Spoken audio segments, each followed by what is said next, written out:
Handicapper Steve here, handicapping the racing from Tampa Bay Downs here on Wednesday. It is the 27th of November 2024. Going to look to feature ninth race from Tampa, but before I get on to that, remember to please follow me on Twitter at HorseRacingKid5 for more selections for race courses around the world, and I mean it around the world.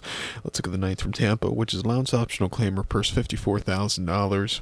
Races for 3-year-olds and upwards, never won 2 races here. The main claim starter, state bred race, which never won 3 races, an optional claim price $32,000. We have an overflow field of 14 horses entered, but only 10 could go 1,000 meters or 5 furlongs on the Tampa lawn of the turf course. Gonna go take the number 9 horse here, Lucy, as a top selection, or Lucci. I'm gonna go 9178 in the superfecta.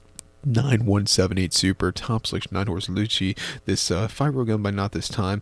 I gotta get Transis one. Gets Gonzalez up in the saddle. The horse's most recent outing came 20th of September at Delaware. About 5 furlongs on the turf course, an option 17 claimer, and he finished second by 1.5 lengths that day. And he just kind of stalked that day. He couldn't get the good turn of foot late. Maybe he needed the race, but he ran his heart out. Coming here to Florida for the first time.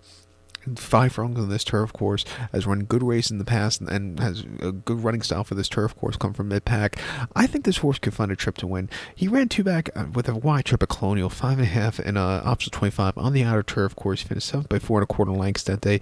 He had a wide trip and he just stalked and weakened out of it. It wasn't his day to win. He also saw some tough horses that day. And then on the inner turf course, Colonial, 5.5 in a start allowance race, finished 3rd by 1.25 lengths that day. And he just kind of stalked a little bit flat late, but he got around the race course okay. And then at Colonial, 5.5 and option 50 against some tough horses, finishing 5th by 3.25 lengths. He was wide, just not getting into it. He won in one offering, and he won once in 7 offerings this year.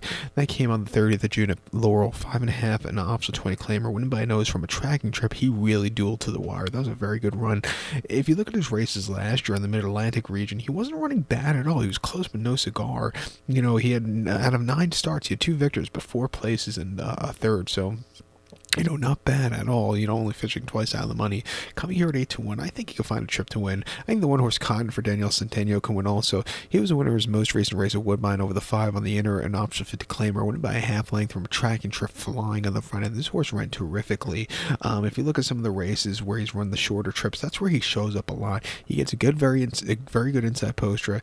2-1, and wouldn't surprise me if he gets the job done. Even the 7 horse Joteros for Terry Pompey and Jesus Casanon, he won 3 back off the long refreshing at Monmouth quite impressively in a claiming 16. Came back to run against some tough horses at Colonial, but he ran his heart out in that place and ran a very good place closing weekend at Colonial. I think coming here at 5-1, he's another horse that wouldn't surprise me if he wins. I'll use him in the late pick 4 to end it off in the nightcap. But to recap my selection for the 9th from Tampa, we're going to go take the 9 horse here, Lucy. Give kudos to the 1 horse Cotton and the 7 horse Jethros. 9178 super, 917 in the multi-race. So good luck to all. Please follow me on Twitter at HorseRacingKid5. Good luck, everybody.